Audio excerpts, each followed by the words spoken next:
Assalamualaikum warahmatullahi wabarakatuh.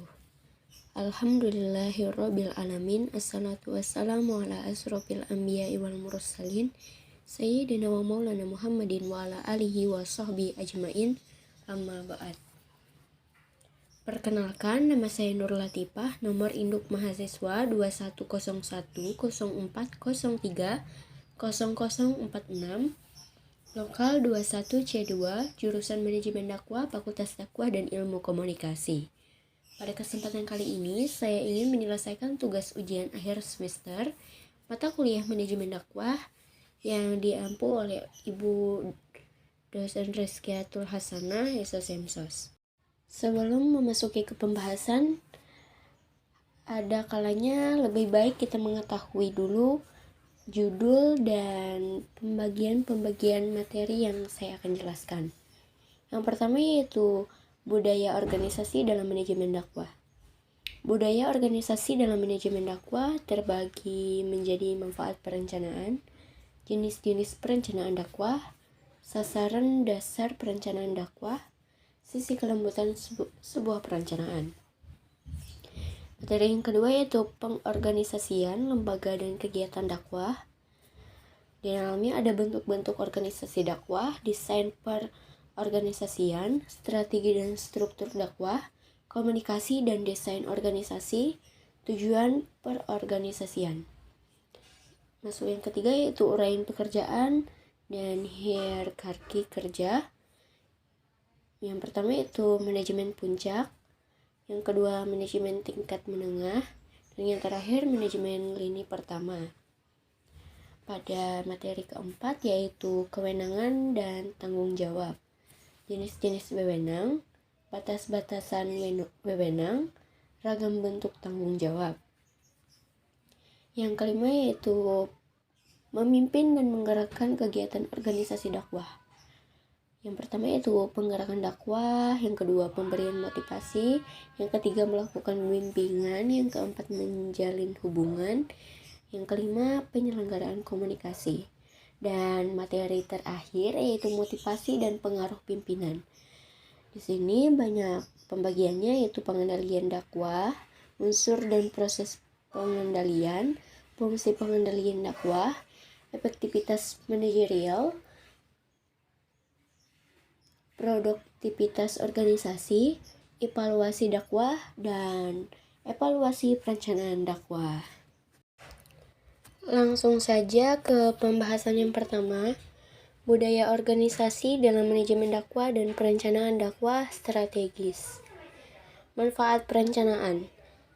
Perencanaan merupakan sesuatu yang sangat urgent dan dapat memberi manfaat bagi keberhasilan aktivitas dakwah, yaitu antara lain yang pertama dapat memberikan batasan tujuan, sasaran dan target dakwah sehingga mampu mengarahkan para dai secara tepat dan maksimal. Yang kedua yaitu menghindari penggunaan secara sporadis sumber daya insani dan menghindari pula benturan di antara aktivitas dakwah yang tumpang tindih. Yang ketiga yaitu dapat melakukan prediksi dan antisipasi mengenai berbagai problem dan merupakan sebuah persiapan dini untuk memecahkan masalah dakwah. Yang keempat yaitu merupakan usaha untuk menyiapkan kader dai dan mengenal fasilitasi, potensi, dan kemampuan umat. Yang kelima itu dapat melakukan pengorganisasian dan penghematan waktu dan pengelolaannya secara baik. Yang keenam, menghemat fasilitas dan kemampuan insani serta material yang ada. Yang ketujuh yaitu dapat dilakukan pengawasan sesuai dengan ukuran objektif dan tertentu. Yang terakhir yaitu merangkai dan mengurutkan tahapan-tahapan pelaksanaan sehingga mengalir menghasilkan program yang terpadu dan sempurna.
Sasaran dasar perencanaan dakwah. Sasaran atau biasa disebut dengan tujuan, dalam penggunaannya diorientasikan pada hasil-hasil yang dikehendaki, misalnya bagi dai, mad'u, atau masyarakat. Sasaran itulah yang dapat memberi arah bagi semua keputusan manajemen dan merupakan sebuah kriteria yang digunakan untuk dapat mengukur prestasi aktual. Inilah yang disebut dengan dasar perencanaan. Cara tradisional menetapkan sasaran dakwah. Sasaran dakwah secara tradisional bertujuan untuk memandu atau mengontrol arah yang sudah ditetapkan para manajer. Adapun pengertian penetapan sasaran tradisional adalah sasaran ditetapkan kemudian diklasifikasikan menjadi subsasaran untuk setiap kerja organisasi. Posisi manajer puncak, top manager menetapkan standar pada setiap orang di bawahnya. Hal ini dimaksudkan untuk mengarahkan, memandu, dan dalam hal tertentu untuk membatasi perilaku kerja masing-masing dai. Dalam organisasi dakwah, usaha-usaha para dai di berbagai tingkat organisasi disesuaikan untuk memenuhi sasaran-sasaran yang telah ditentukan di wilayah tanggung jawab mereka. Sisi kelemahan sebuah perencanaan. Sebuah perencanaan tidak selamanya baik untuk dijalankan. Paling tidak ada sisi negatif yang harus diperhatikan dan dipertimbangkan dalam sebuah perencanaan. Argumen-argumen ini dapat memperkuat statement pertama, yaitu perencanaan dapat diciptakan sebuah kekakuan usaha-usaha. Perusahaan yang sifatnya formalis dapat mengunci sebuah organisasi ke sasaran-sasaran tertentu yang harus dicapai dalam batas waktu tertentu. Yang kedua, yaitu rencana tidak dapat dikembangkan bagi suatu lingkungan yang dinamis, sebab bagaimanapun juga sebuah organisasi pada era sekarang dengan menghadapi perubahan lingkungan yang dinamis. Yang ketiga, yaitu rencana-rencana formal tidak dapat menggantikan intuisi dan kreativitas. Dan yang terakhir, yaitu rencana memusatkan perhatian para manajer pada persaingan. Perencanaan formal memperkuat sukses yang bisa menjerumuskan ke dalam kegagalan. Perorganisasian lembaga dan kegiatan dakwah. Bentuk-bentuk organisasi dakwah. Spesialisasi kerja, departementalisasi dakwah, rantai komando, rantai kendali, sentralisasi dan desentralisasi, dan formalitas dakwah. Pengertian bentuk-bentuk dari organisasi dakwah antara lain spesialisasi kerja, yang mana memiliki pengertian yaitu seluruh pekerjaan yang ada di organisasi dipilah-pilah menjadi sejumlah langkah, dengan tiap langkah diselesaikan oleh seorang individu yang berlainan. Departementalisasi dakwah, dasar-dasar yang digunakan di dalam pengelompokan pekerjaan. Rantai komando merupakan garis yang tidak putus dari bebenang yang menjulur dari puncak organisasi ke tingkat terbawah sebuah organisasi sehingga memperjelas siapa melapor ke siapa, misalnya kepada siapakah saya bertanggung jawab. Yang keempat, yaitu rentang kendali. Hal yang penting dalam menentukan struktur organisasi, karena dalam hal ini manajer puncak menentukan banyaknya manajer dan tingkatan yang dimiliki sebuah organisasi. Sentralisasi dan desentralisasi. Ciri dari sebuah organisasi yang desentralisasi ialah struktural yang secara inherent berbeda dari organisasi yang didesentralisasikan. Dalam suatu organisasi desentralisasi, tindakan dapat diambil lebih cepat untuk memecah masalah. Lebih banyak yang memberikan masukan ke dalam keputusan. Pengertian terakhir yaitu dari formalitas dakwah, yaitu mengacu sampai tingkat mana pekerjaan dalam organisasi itu dibakukan. Desain pengorganisasian. Desain organisasi dakwah dapat dilakukan dengan melibatkan keputusan-keputusan dalam melakukan spesialisasi dakwah, departementalisasi, sentralisasi, desentralisasi, dan formalisasi dari dakwah. Desain organisasi adalah tentang hubungan antara orang-orang, pekerjaan, struktur formal dan praktik kebiasaan dan perilaku, serta menggambarkan struktur organisasi dan koordinasi antara tiap individu dalam proses mendapatkan keuntungan dari kemampuan selama jangka panjang. Yang pertama yaitu inovasi pada pelaku dakwah akan mencerminkan usaha organisasi untuk mengejar inovasi menghadapi mad'u. Yang kedua, minimalisasi biaya yang mencerminkan usaha organisasi untuk melakukan pengendalian biaya secara ketat dalam aktivitas dakwah. Struktur organisasi dakwah berkenaan dengan kerangka formal organisasi dakwah. Dengan kerangka tersebut, posisi atau jabatan diberikan tugas pokok masing-masing, dikelompokkan dan dikoordinasikan. Struktur organisasi dakwah ini menjadi sarana untuk membantu pimpinan organisasi dakwah dalam mencapai suatu sasaran. Komunikasi dan desain organisasi. Komunikasi merupakan proses dari hubungan antara individu atau organisasi dalam menyampaikan informasi dengan menggunakan lembaga-lembaga dan sudah saling dimengerti dan saling disetujui, sehingga di dalamnya terkandung maksud bahwa hasil komunikasi adalah dihasilkannya pertukaran maksud dan adanya perolehan tanggapan yang tepat. Banyak manajer praktis menjadi kecewa dengan cara bagaimana organisasi mereka didesain.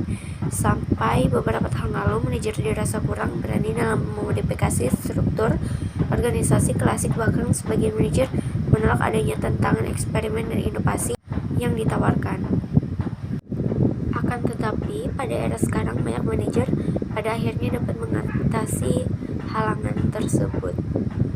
Tujuan pengorganisasian. Pengorganisasian adalah seluruh proses pengelompokan orang-orang, alat-alat, tugas-tugas, tanggung jawab, dan wewenang sedemikian rupa sehingga terciptanya suatu organisasi yang dapat digerakkan sebagai suatu kesatuan dalam rangka mencapai suatu tujuan yang telah ditentukan. Pengorganisasian merupakan langkah pertama ke arah pelaksanaan rencana yang telah tersusun sebelumnya. Dengan demikian adalah suatu hal yang logis pula apabila pengorganisasian dalam sebuah kegiatan atau menghasilkan sebuah organisasi yang dapat digerakkan sebagai suatu kesatuan yang kuat. Pengorganisasian atau at-tanzim dalam pandangan Islam bukan semata-mata merupakan wadah, akan tetapi lebih menekankan bagaimana pekerjaan dapat dilakukan secara rapi, teratur, dan sistematis. Kepembahasan yang ketiga yaitu uraian pekerjaan dan hierarka kerja yang terdiri menjadi 3 yaitu manajemen puncak, manajemen menengah, middle management. Dan yang ketiga yaitu manajemen lini pertama, lini first line management. Pengertian dari manajemen puncak. Manajemen puncak adalah tingkatan manajemen yang paling tertinggi pada suatu organisasi perusahaan, serta memiliki tanggung jawab langsung kepada pemilik perusahaan. Tingkatan manajemen ada 3 yaitu General Management, Executive Officer, Presiden Direksi. Peran dan tugas yang harus dimiliki manajemen puncak adalah menentukan tujuan perusahaan. Manajemen tingkat akan tugas dalam merumuskan tujuan utama organisasi, membuat rencana dan kebijakan yang harus dicapai, dan masih banyak lagi. Manajemen menengah adalah kegiatan manajemen yang berhubungan dengan manajemen pada bagian yang menjadi tanggung jawabnya. Manajemen menengah bertanggung jawab penuh namun wewenangnya terbatas. Tugas dan fungsi manajemen menengah yaitu menafsirkan arahan yang ditentukan manajemen puncak ke dalam suatu rencana dan pedoman. Manajemen pada tingkatan ini perlu memiliki keterampilan yang konseptual, sebagian lagi keterampilan teknis dan lainnya. Sedangkan manajemen lini pertama adalah tingkatan akhir di dalam tingkatan manajemen. Pihak-pihak yang berada di dalam manajemen lini pertama perlu memiliki keterampilan teknis dalam memimpin, mengawasi tenaga profesional, penghubung antara tenaga operasional dengan manajemen menengah untuk mengatasi suatu masalah yang tidak bisa diselesaikan di satu tingkat manajemen. Tugas dan fungsi manajemen lini pertama memahami sekaligus mempelajari masalah dan keluhan yang dialami dan disampaikan oleh tenaga operasional dan banyak lagi lainnya.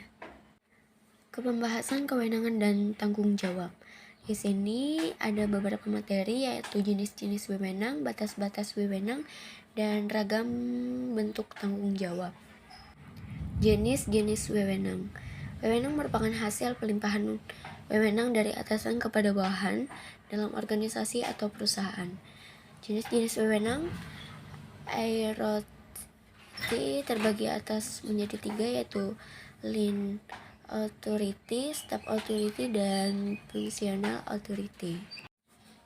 Batas-batas wewenang. Di setiap penggunaan wewenang pemerintahan sesuai atas legalitas, dengan demikian harus dibatasi baik secara substansi, materi, ruang, dan waktu. Di luar batas-batas tersebut, suatu tindakan pemerintahan merupakan tindakan tanpa wewenang.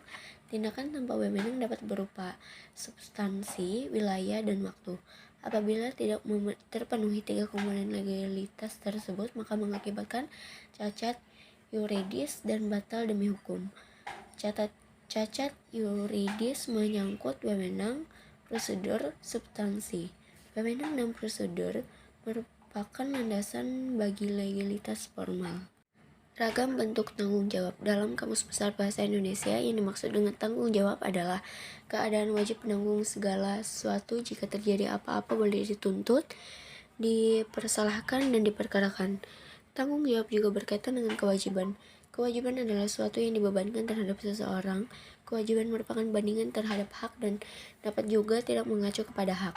Maka tanggung jawab dalam hal ini adalah tanggung jawab terhadap kewajibannya. Memimpin dan menggerakkan kegiatan organisasi dakwah. Terbagi atas penggerakan dakwah, pemberian motivasi, melakukan bimbingan, menjalin hubungan, menyelenggarakan komunikasi. Penggerakan dakwah. Penggerakan adalah seluruh proses pemberian motivasi kerja kepada para bawahan sedemikian rupa sehingga mereka mampu bekerja dengan ikhlas demi tercapainya tujuan organisasi dengan efisien dan ekonomis. Pemberian motivasi. Motivasi berasal dari kata motif berasal dari kata motivan yang berarti gerakan. Motivasi mengandung 3 komponen pokok, yaitu menggerakkan, mengarahkan, dan menopang tingkah laku manusia. Dengan kata lain, motivasi menggerakkan tingkah laku individu ke arah suatu tujuan yang menjaga dan menopang tingkah laku tersebut. Sedangkan lingkungan sekitar harus menguatkan intensitas dan arah dorongan serta kekuatan individu tersebut. Melakukan bimbingan. Istilah bimbingan merupakan terjemahan dari kata bahasa Inggris yaitu guidance, yang berarti dari kata kerja to guide, yang berarti menunjukkan, memberi jalan, atau menuntun orang lain ke arah tujuan yang lebih bermanfaat bagi hidupnya di masa kini dan akan datang. Dalam bahasa Arab, kata bimbingan irsyad yang artinya mengarahkan, bimbingan, dan juga bisa berarti menunjukkan atau membimbing. Menjalin hubungan berfungsi untuk menjamin terwujudnya harmonisasi dan sinkronisasi dengan menjalin hubungan pada pelaksanaan dakwah yang ditempatkan dalam berbagai bagian dihubungkan suatu sama lain, maka dapat dicegah terjadinya kekacauan dan kesalahpahaman. Penyelenggaraan komunikasi yaitu suatu proses yang digunakan oleh manusia dalam usaha membagi arti lewat transmisi pesan simbolis merupakan hal yang sangat penting. Karena proses dakwah akan terganggu, bahkan mengalami kemacetan dan menjadi berantakan apabila timbul ketidakpercayaan dan saling mencurigai antara pimpinan dakwah dengan para pelaksana dan antara pelaksana satu sama lain. Sebab komunikasi akan mempengaruhi seluruh sendi organisasi dakwah. Motivasi dan pengaruh pimpinan. Pada materi ini terdapat beberapa bagian. Yang pertama yaitu pengendalian dakwah, yang kedua unsur dan proses pengendalian manajemen dakwah, fungsi pengendalian dakwah, efektivitas manajerial, produktivitas organisasi, evaluasi dakwah, dan evaluasi perencanaan dakwah. Pengendalian dakwah. Pengendalian merupakan salah satu bagian dari manajemen. Pengendalian dilakukan dengan tujuan supaya apa yang telah direncanakan dapat dilaksanakan dengan baik sehingga dapat tercapainya target maupun tujuan yang ingin dicapai. Suatu hal yang harus dipahami bahwa pengendalian dan pengawasan adalah berbeda, karena pengawasan merupakan bagian dari pengendalian. Bila pengendalian dilakukan dengan disertai pelurus atau tindakan korektif, maka pengawasan adalah pemeriksaan di lapangan yang dilakukan pada periode tertentu secara berulang kali. Pengendalian manajemen dakwah lebih bersifat komprehensif, di mana lebih mengarah pada upaya yang dilakukan manajemen agar tujuan organisasi tercapai. Dalam hal ini, unsur-unsur yang terkait meliputi detektor, selektor, efektor, dan komunikator. Unsur-unsur tersebut satu sama lain akan saling berkaitan yang akan membentuk suatu jalinan proses kerja. Bagi organisasi dakwah, dalam melaksanakan pengendalian perlu adanya sebuah acuan normatif yang berdasarkan Al-Quran dan As-Sunnah. Unsur dan proses pengendalian manajemen dakwah. Dalam proses dakwah diperlukan suatu kerjasama yang solid untuk mencapai tujuan dakwah dan fungsi dari pengendalian. Yang pertama yaitu untuk mempermudah penempatan para dai di lapangan dengan melakukan penilaian atas prestasi kerjanya. Yang kedua yaitu mempertebal rasa tanggung jawab terhadap seseorang yang diserahi tugas dalam melaksanakan kegiatan dakwah. Yang ketiga yaitu mendidik agar kegiatan dakwah dapat dilaksanakan sesuai dengan prosedur dan mekanisme yang telah ditentukan. Yang keempat, mencegah terjadinya kelalaian atau kesalahan dalam melaksanakan kegiatan dakwah. Dan yang terakhir yaitu memperbaiki kesalahan yang terjadi agar tidak terulang lagi di masa yang akan datang, sehingga kegiatan dakwah dapat berjalan lebih efektif dan profesional. Fungsi pengendalian dakwah. Pengendalian manajemen dakwah dikonsentrasikan pada pelaksanaan aktivitas tugas-tugas dakwah yang sedang berlangsung maupun yang telah diselesaikan dilakukan. Hal ini dimaksudkan sebagai upaya preventif terhadap kemungkinan terjadinya penyimpangan serta upaya meningkatkan dan menyempurnakan terhadap proses dakwah ke depan. Pada sisi lain, pengendalian ini juga dimaksudkan untuk membantu para manajer dakwah dalam memonitor perubahan mad'u, perubahan lingkungan, dan perubahan terhadap kemajuan organisasi. Efektivitas manajerial. Manajemen dakwah yang efektif harus dapat melakukan hal-hal sebagai berikut. Yang pertama yaitu dapat menentukan visi, misi, sasaran jangka panjang dakwah, membuat rencana pelaksanaan misi dakwah dalam tahapan yang realistis dengan pengukuran kualitas yang berkesinambungan. Yang kedua yaitu mengembangkan kreativitas dan daya inovasi sumber daya manusia, khususnya dai, pemberdayaan dan peningkatan motivasi serta kualitas kinerjanya. Yang ketiga yaitu peningkatan kualitas sumber daya manusia merupakan strategi dakwah yang terpadu. Yang keempat yaitu proses pengambilan keputusan dilaksanakan dengan memperhatikan aspirasi mad'u, proses dakwah dan elemen yang terkait melalui komunikasi yang efektif dan efisien. Efektivitas manajerial ini bersifat relatif dan senantiasa berkaitan dengan seberapa besar sumber daya yang tersedia digunakan secara lebih efektif pada kurun waktu tertentu untuk menghasilkan kualitas output yang dikehendaki dan ekstensi organisasi. Produktivitas organisasi. Produktivitas dakwah dapat diterjemahkan sebagai kualitas strategi dakwah yang perlu untuk ditingkatkan guna mendorong gerak dinamika organisasi itu sendiri. Prinsip-prinsip umum yang perlu diperhatikan adalah: 1. Fokus utama dari usaha dakwah harus diorientasikan pada mad'u. Yang kedua yaitu kualitas dari kepemimpinan yang qualified. Yang ketiga yaitu falsafah dan perencanaan kualitas sudah diintegrasikan dalam strategi dakwah. Yang keempat yaitu memelihara sebuah kerjasama yang baik dalam tim. Dan yang terakhir yaitu pemberdayaan, sebuah pendelegasian dan wewenang. Evaluasi dakwah. Evaluasi merupakan bagian dari sistem manajemen yaitu perencanaan, organisasi, pelaksanaan, monitoring, dan evaluasi. Tanpa evaluasi maka tidak akan diketahui bagaimana kondisi objek evaluasi tersebut dalam rancangan, pelaksanaan serta hasilnya. Istilah evaluasi sudah menjadi kosakata dalam bahasa Indonesia, akan tetapi kata ini adalah kata serapan dari bahasa Inggris yaitu evaluation yang berarti penilaian atau penaksiran. Evaluasi dakwah adalah peningkatan pengertian manajerial dakwah dalam sebuah program formal yang mendorong para manajer dan pemimpin dakwah untuk mengganti perilaku anggota lewat pengamatan yang lebih mendalam yang dapat dihasilkan melalui saling mengerti di antara kedua belah pihak. Evaluasi menjadi sangat penting karena dapat menjamin keselamatan pelaksanaan dan perjalanan dakwah dan untuk mengetahui positif dan negatifnya pelaksanaan sehingga dapat memanfaatkan yang positif dan meninggalkan yang negatif. Evaluasi perencanaan dakwah. Sebelum organisasi dakwah melangkah pada langkah selanjutnya, maka dilakukan sebuah evaluasi dalam perencanaan. Karena evaluasi harus dilakukan dalam perencanaan dakwah baik pada tahap awal, tengah, dan akhir. Hasil dari evaluasi tersebut diharapkan menjadi feedback yang kuat sehingga perencanaan yang dilakukan betul-betul matang. Karena sebuah perencanaan yang matang akan mampu menganalisis kekuatan dan kelemahan dan kemudian perusahaan mencari solusi mengatasi tersebut.